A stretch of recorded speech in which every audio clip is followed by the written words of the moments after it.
Welcome to the Lockdown Economy, a social non-profit initiative by the think tank AlterContacts to help small businesses and self-employed professionals overcome the challenges of the pandemic and reactivate the economy. My name is Karen Rickes, and today my guest is Shayonti Chatterji. Welcome, Shayonti. How are you today? I'm wonderful. Thank you for having me, Karen. Yes, thank you for being here. Shayonti is the founder of Urban Medley. Urban Medley is a platform curating exclusive artisan-made sustainable fashion accessories and promoting ethical production methods in addition to being sustainable. Shayonti, this is your third interview with Lockdown Economy already. How has the pandemic affected your business since you last spoke with us? Well, I recall having spoken to AlterContacts right at the onset of the pandemic when we were still sort of grappling with how we would be handling it. Nothing was clear to us as businesses, like with many others. And we were trying to see how we felt that everything was very temporary and that we are going to sort of wade through it and things are going to be fine. It's just one of those things. So you just sit it out.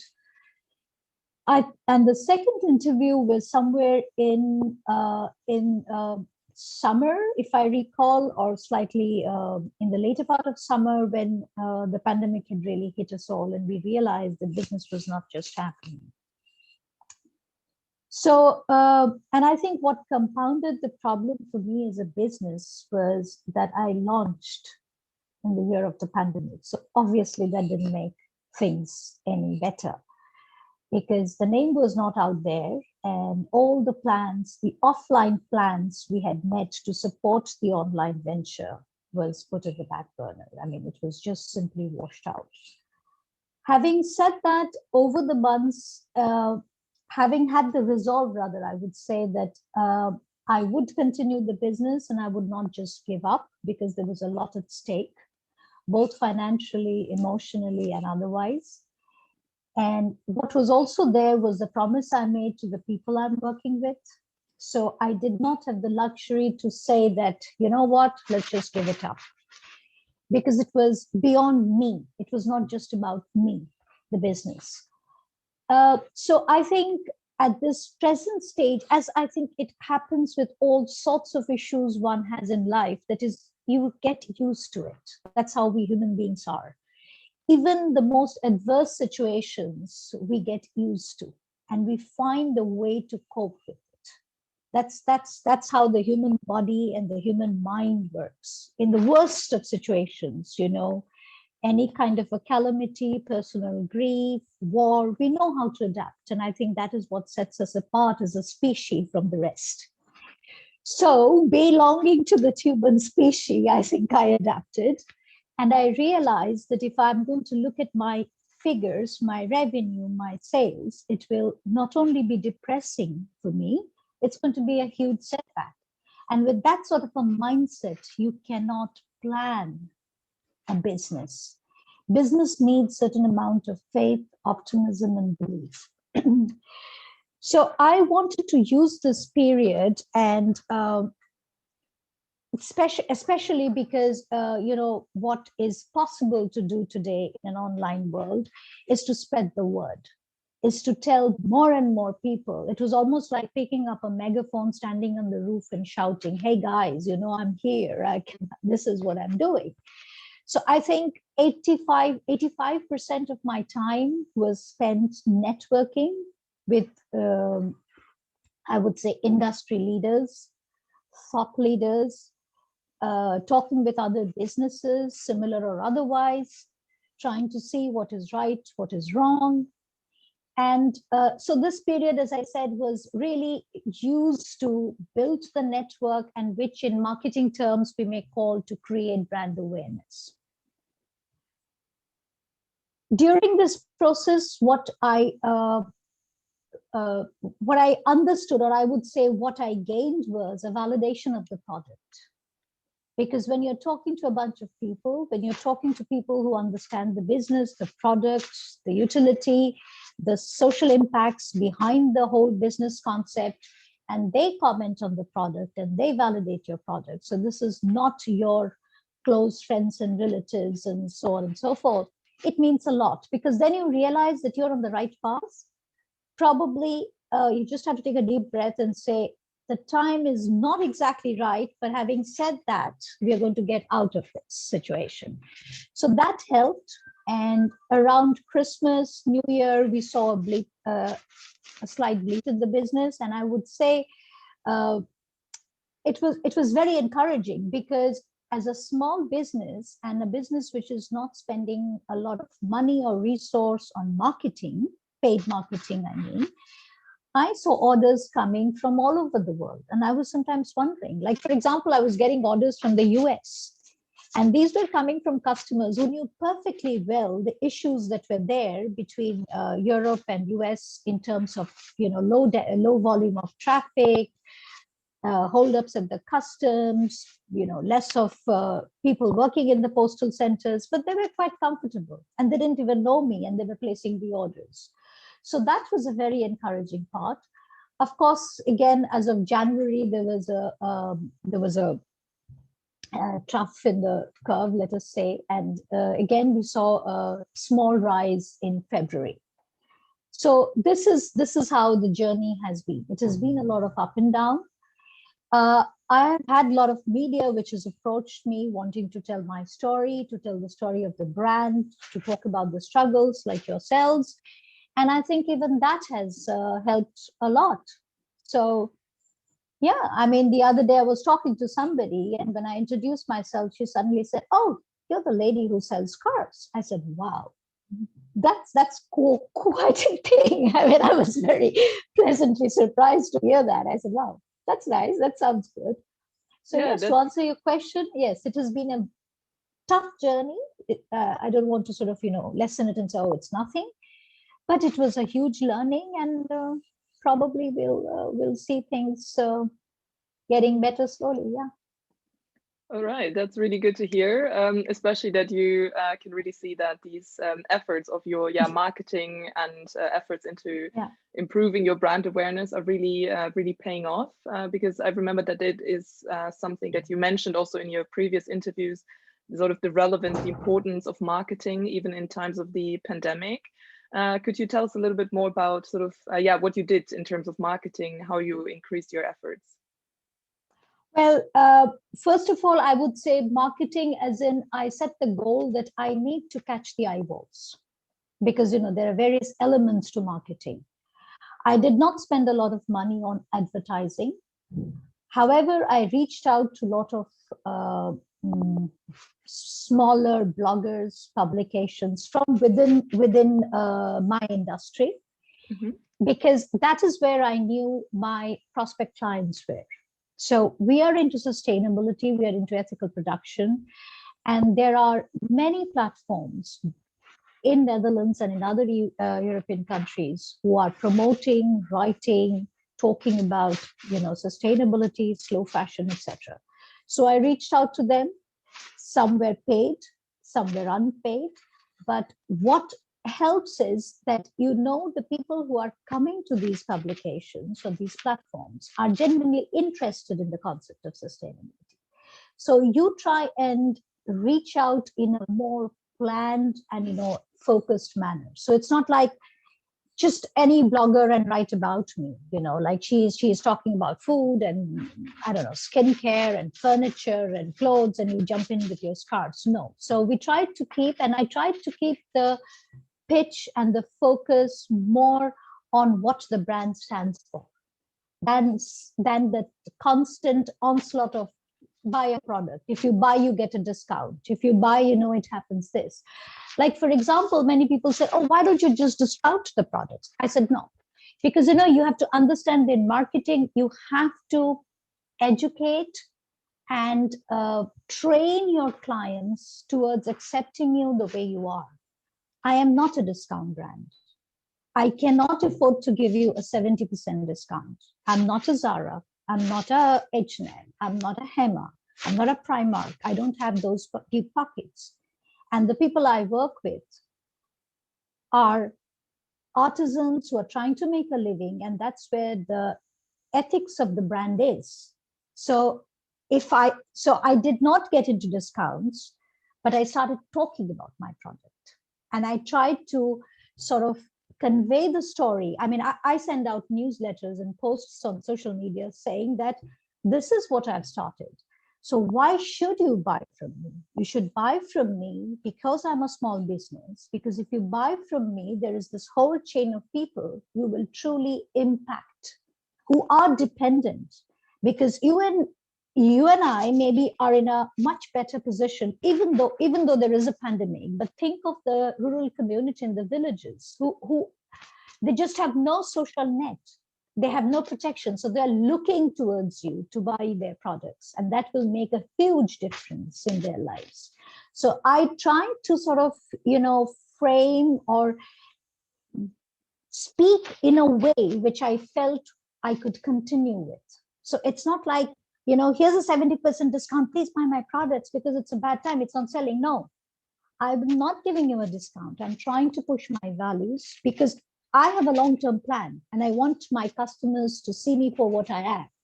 So it's not that, I give a 70-80% discount today and then, tomorrow I come back to business and the prices are again hiked up. So like I said, I even sent out a mailing to my contact list in LinkedIn saying that if you really want to make a difference, this is who I am. Would you consider, buying one of our products as a Christmas gift or as for yourself? And you'll be amazed how people responded. There were a couple of them, and these were, how it happens in LinkedIn. We do connect with people and we do not really personally know everyone. And I got support from the most unexpected quarters. And they were like, hey, we love it. And we have bought ourselves a gift. Yeah, so that's great to hear. I think, yeah. So you just have to be innovatively. I did the marketing. It was mostly free, I would say. So it was like talking, pushing the values, So it was more like pushing the why. Why should you buy? Not buy. I see. Okay. I see. So really sort of emphasizing your value as a brand to, environmentally conscious and socially aware customers that really understand the dependency of your, as you mentioned, your local suppliers on you really pushing that product as it's at its normal price level. You also mentioned that in order to sort of make these marketing efforts and generally make it through the crisis, that you also invested a lot of time in networking. Could you tell us a little bit about with whom you connected? I connected with, as I said, industry experts, because you constantly get to learn from them, people who are really advocating slow fashion, sustainability, who have a ton of research and experience behind them. And of course, I sometimes don't like using this word because it has become cliched, but let us say influencers, people who others listen to, So I reached out to them to get a feel what they think, because, they have this following who they know, and they know how you can sort of connect to them. Women's organizations, some of them, various other platforms, as I said, who are supporting sustainability. So they are talking about sustainability as a subject, not especially on fashion, but they have a much more diverse sort of portfolio of topics that they speak on. And of course, the usual social media channel, to reach out, to connect with similar brands. I even took a lot of time to talk to, wherever it was possible, to similar businesses to understand how they were coping with it. Some of them were forthcoming, some were not. But I think the ones that were forthcoming, it was great, because you get to understand, you get to sort of see how they are, you find the similar pain points and learn how to sort of handle them. Yeah. Okay, so you try to reach out to, I guess, as diverse or as many diverse people as possible to gain really rich insights into how everyone is coping with the pandemic. You also mentioned that you're sort of course, working on or have your long-term strategy in mind while sort of continuing to tackle this crisis. In light of that, what is sort of your outlook for the next couple of months now that, for example, in the Netherlands, measures are starting to be lifted again? Well, we are all hopefully looking towards the summer, because I think people have had this phase of being tied down in their homes and, not having able to go anywhere, do anything. So once things kind of open up a bit around May, June, whenever it happens, we hope that people would be encouraged to, make purchases, have a good time, go out, socialize, which should have a positive impact on the business. Because fortunately in Europe, I know there has been a lot of job losses and businesses are heavily lost, but still there is this large community who have more or less not been that severely affected. They have retained their jobs, they're getting their salaries, and they didn't have the time to spend the money, let's put it that way. They couldn't, take the holidays they generally do, or socialize or go for the concerts or whatever, eating out. So probably they would now have the urge to spend. And as a sustainable business, I would say that this pandemic probably would have given conscious consumers time to think how they live, how they spend their money, what they do, and how they can impact others. So probably small businesses should see a glimmer of hope in that people will be more empathetic towards local businesses and local communities, etc. So I have an optimistic view towards what may happen, but yeah, there'll be a lot of challenges.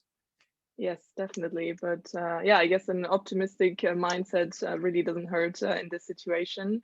I remember from one of your last interviews that you were also considering maybe offering sort of offline shopping opportunities to your consumers. Is that something you're still pursuing? What are sort of your ideas on how to reach your customers? Yes, I would love to, but it slightly depends because what has happened during during this pandemic time, many businesses which were exclusively offline, they have tried to sort of morph into a hybrid version. So off versus on. Like I know a lot of brands who had, high street shops, they have simply shut them down, but the businesses are on and they have, sort of gone 80% online. And so I really don't know how the offline retail services will pan out, but I definitely would like to pursue that, to try and work with small shops and boutiques, because I represent a product range which I think people would love to touch and feel before they buy. So that's important. However, we are all getting educated differently in this online world, sort of, and we trust our instincts when we see something online as well. So yes, offline sales is very much on the cards, and that's something I would love to pursue, because even if it's not shops, if it's the possibility of exhibitions and makers markets and things like that, at least try and do something there. Yeah. All right, sounds great. Well, as a last question to you today, could you maybe name 3 things that you could need help with in the next couple of months? Well, it's marketing. No, let me rephrase myself. I think it's brand awareness. So I would like to reach out and make my brand known to as many people as possible. And from there, I think naturally what we need is marketing. So I need help with getting the brand word out. I need help with marketing and networking. All right, we'll broadcast that message to all of you out there. Thank you, Shayonti, for sharing your insights with us today again. And thank you to everyone who joined us here today. Shayonti, do you have any last words to our viewers out there?